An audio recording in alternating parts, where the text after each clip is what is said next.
I'm out here just protecting my peace, man. Protecting my mental health. What up, Meg? What up, y'all? What up, Flo? Flo, you know where I'm at? Don't tell people where we at, bro. Where I'm at. I want everybody to be coming out here now.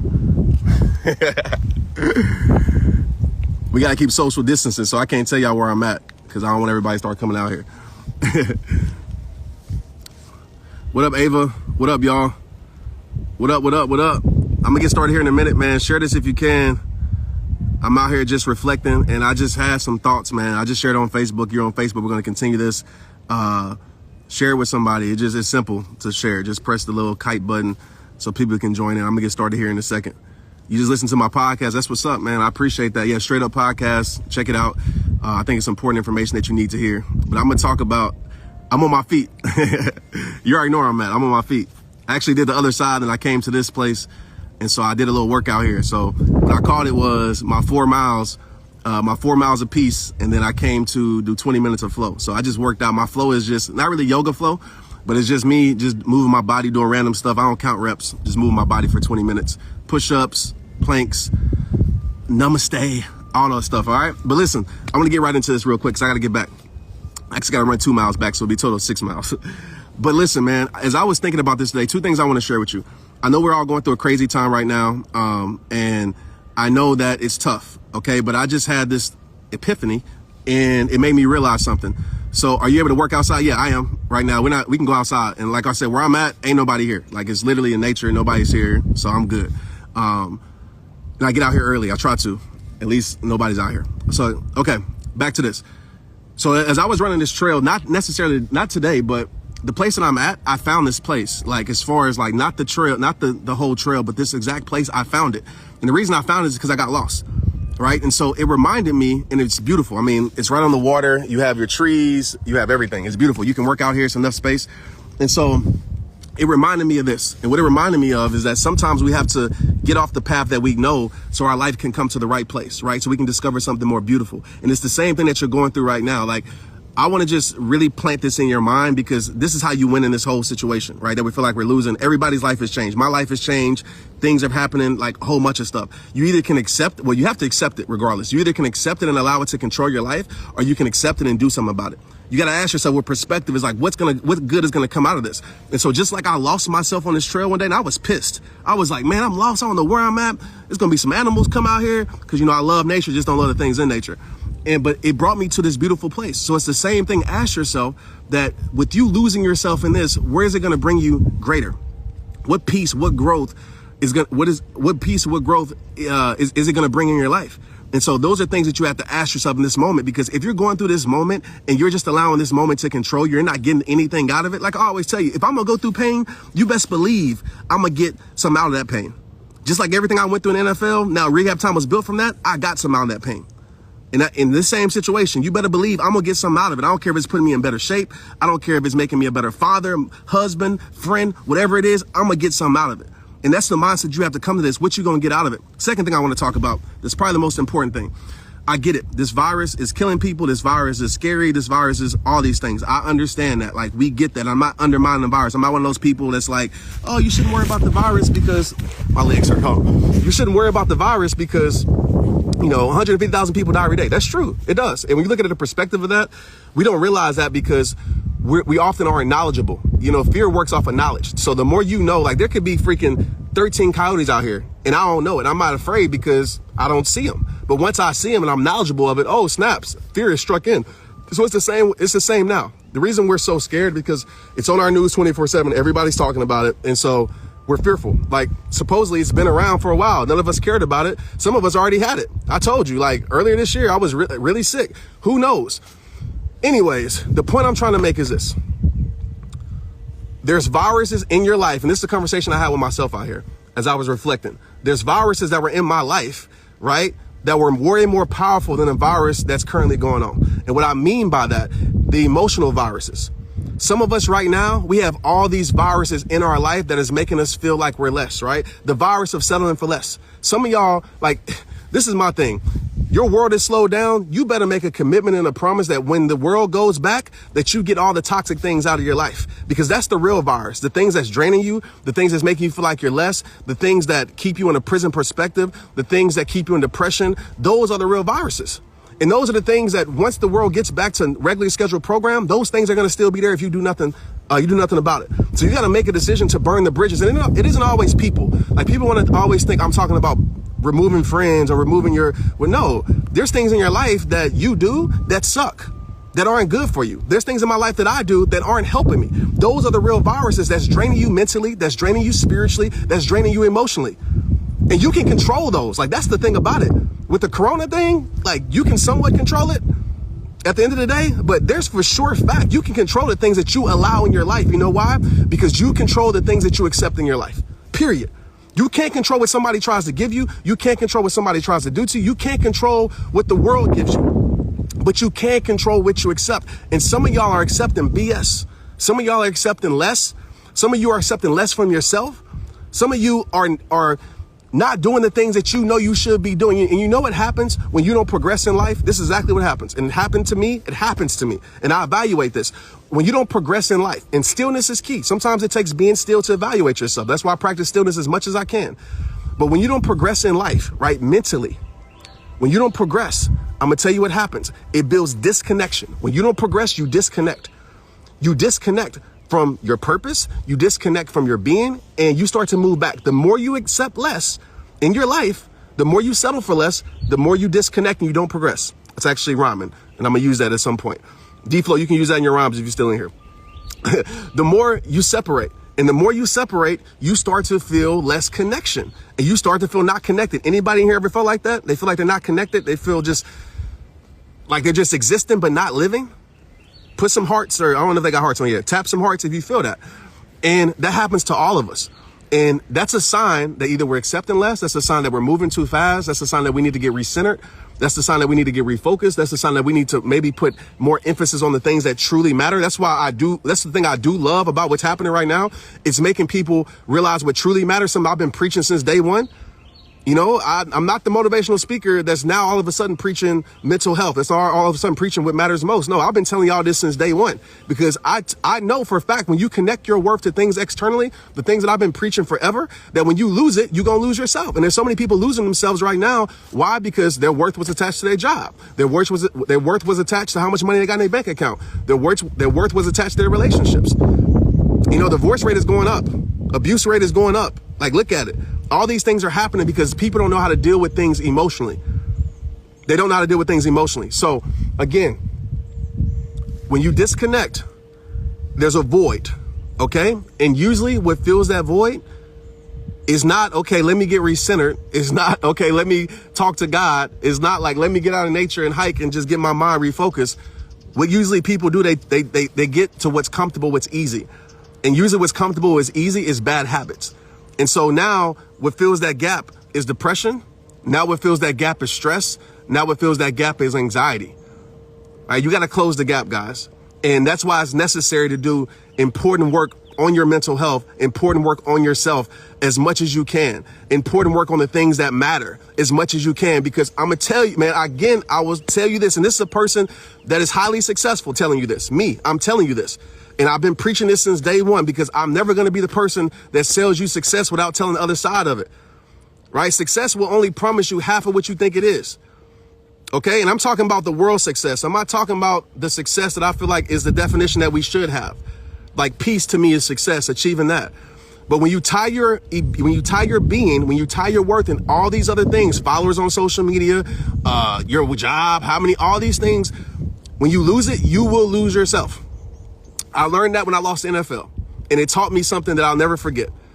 It taught me that all these things are temporary. And a lot of us, we put our permanent worth in temporary things. We put our worth in things that fade, things that will go away, things that change. That's why some of us, we have a high when things in our life are high, right? When we're killing it, when we're crushing it, when things are going good, we're high. And I'm not saying you don't have emotions. You're a human being, right? I have emotions, but I evaluate these things.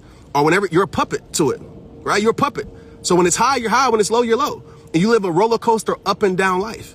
That's why you have to use this time. If nobody tells you this, I'm telling you this. Use this time to focus on what matters most. And what matters most is the things that the world cannot take away. Because you're going to die one day. That's facts. You're going to die. So I'm not afraid of the physical part because death is coming for all of us at some point. I'm afraid of truly not living while I'm alive. I'm afraid of being a lesser version I'm afraid of being a lesser version of myself for the people who need me to be the best version of myself. My kids, you guys, those are the things that matter. Okay?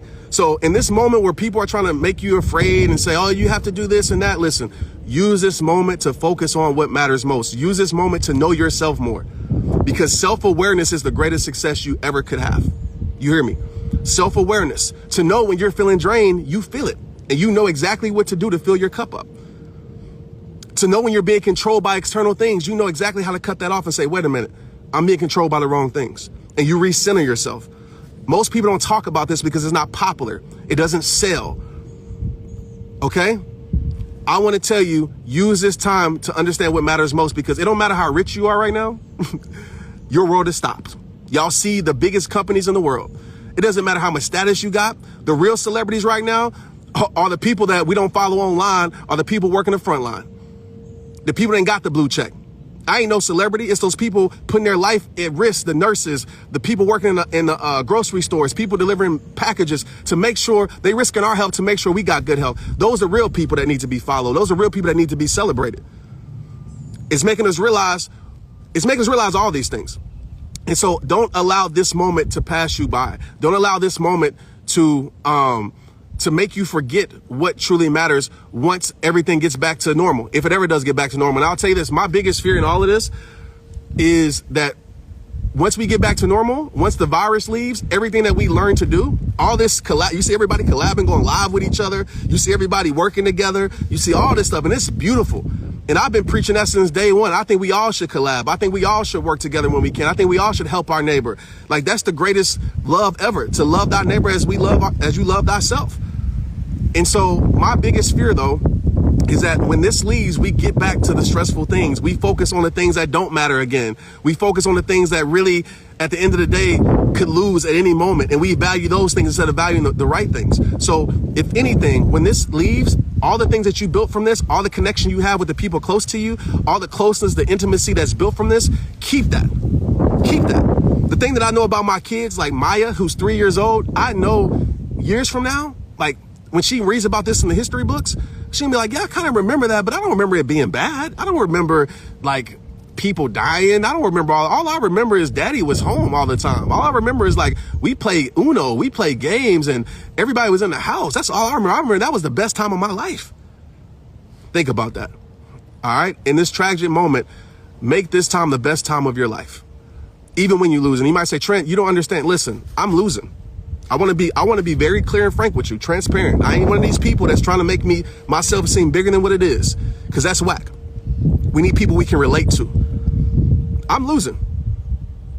In the world's eyes, right? I'm losing certain things. Certain things have stopped. I'm not speaking. I'm not doing all these things. Lucky enough, I'm a firm believer in saving, and I've always budgeted for years, right? But from a business standpoint, I'm losing, and I have mouths to feed.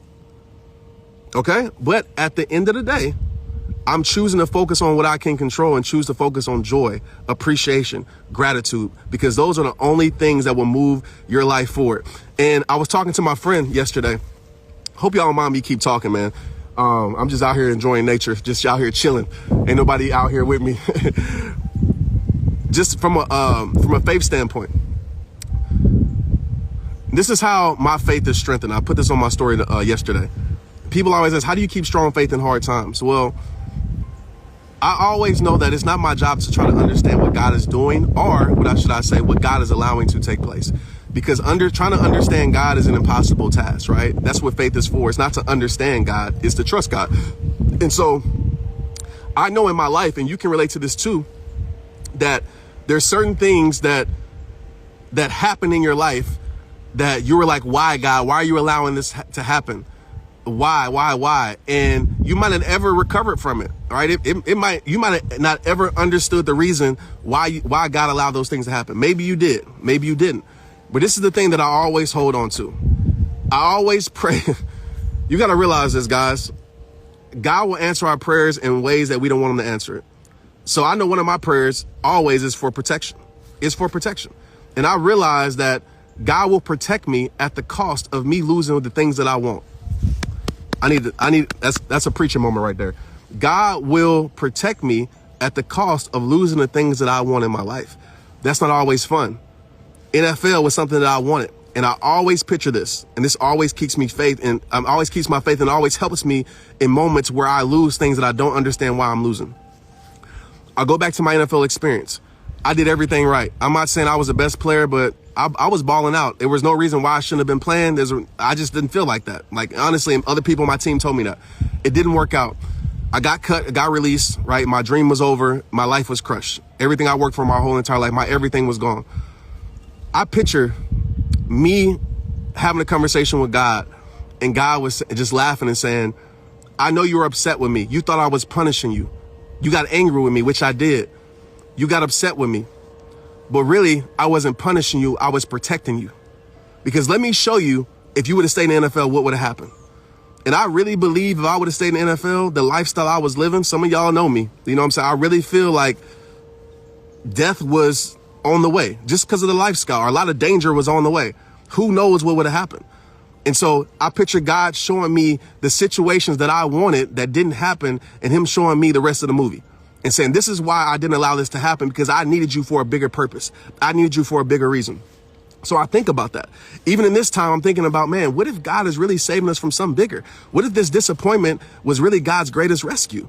What if the world, we've seen all these earthquakes. I see the world healing. I see pollution being less. I see see-through waters now that you couldn't see through. All these things. Like, what if God is saying, like, I allowed this to happen because let me show you what would have happened if this wouldn't have happened. Let me show you where y'all were headed. And so I always, and you can call that a crazy perspective, but I always think about that with faith. And it helps me move through moments that I don't understand, moments that I don't get. Right? Moments that don't make sense to me. But I know God's mission, God's purpose in my life and our lives is not to make sense. He doesn't owe us that. He doesn't owe to make sense to us. God is there to protect us. God is there to guide us. And that doesn't always look like the way we want it to look. So that's just my 2 cents, man. I want to share that with you guys. I want to come on here. I'm about to finish protecting my peace, finish running, finish being one with nature. And nature heals, man. Nature is God's natural medicine for the soul. So I know a lot of y'all can't go out, but I try to just show y'all these, man, for people who stuck in the house. I try to bring instrumentals and stuff like that and try to walk y'all through things. I'm going to have a workout tomorrow for everybody, okay? An at-home workout tomorrow morning at 9 a.m. So make sure you're in my stories. If you're on my email list, check the email list. I'm going to do a free workout, body weight, for everybody, because I know a lot of people are struggling right now during this time, and I want to help you protect your mental health and give you that energy release. All right? I love you guys, man. Hard times don't last. Strong people do. I've never seen a storm that lasts forever. I've never seen a storm that lasts forever. But I know suicide lasts forever. I know diving yourself in depression that will last forever. All right, let your faith last forever. Have those conversations with God like I do, and just know that there's something better always can be found in even the most destructive things. There's always something greater that can be found if you just choose to look and find it. And you're in control of your perspective. Nobody else can control that. That's the beautiful thing. Nobody can say, Trent, you got to see the world like this. No, it doesn't matter. I can see the world how I want to see the world and how I choose to see the world. So I choose to see the world in a way that serves me, that serves my mental health, that serves my emotional intelligence, that serves my emotional well-being, and that serves me being the greatest version of myself, so I can show up in the world a better me for those that need me to be. All right. I love you guys, man. I'll talk to you soon. Maybe we do some more IG lives. Hit me up. Let's go. Straight up. If you want another awesome video in our Black Excellence series, check out the video right there next to me. I think you'll enjoy it. Continue to believe, and I'll see you there.